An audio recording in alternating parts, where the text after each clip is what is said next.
తెలుగింటి ఆడపడుచులారా,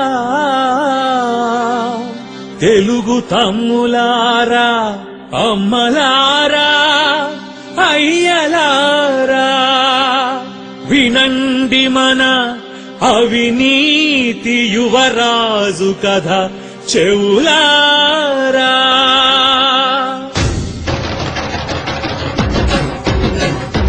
అనగనగా అనగనగా యువరాజు, అతడికి అవినీతే అలవాటోయ్ ప్రతిరోజు. అనగనగా అనగనగా యువరాజు, అతడికి అవినీతే అలవాటోయ్ ప్రతిరోజు.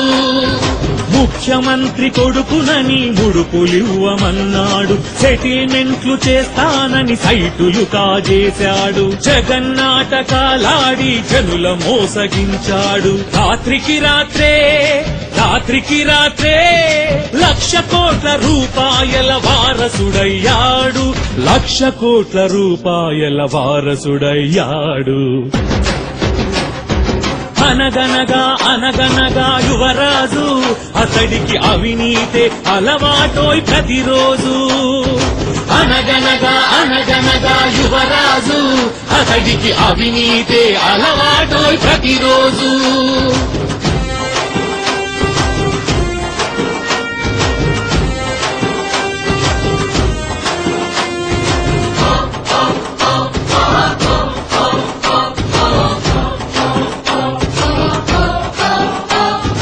గాలితోనే కలిసి అరెరె గాలి లెక్కలేసి, భావితరం హక్కులపై ఉక్కు పాదమేసి తొక్కి ఇనుము ఉక్కు పరిశ్రమలు పెట్టాడు.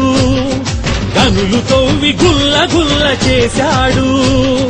సొమ్ము పోగు చేసి ప్రజల సొమ్ము పోగు చేసి, సొంత సొమ్ము పైస కూడా పెట్టుబడే లేక సిమెంటు ఫ్యాక్టరీలు ఎన్నో కట్టాడు.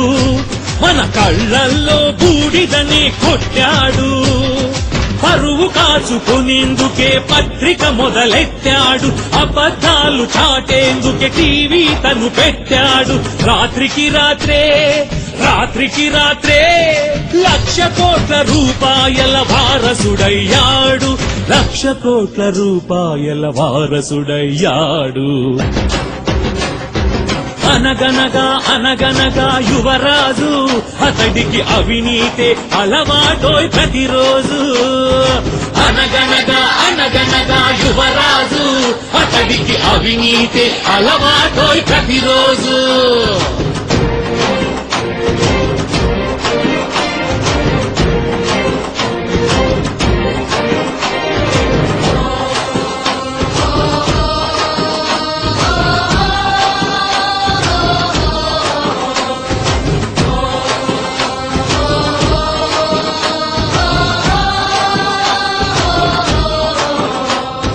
పాడె మీద ఉంటే తండ్రి పాడె మీద ఉంటే, పదవి నాకు ముఖ్యమంటూ పైరవీలు జరిపి, పదవి ఇవ్వకుంటే పార్టీ వదిలాడు.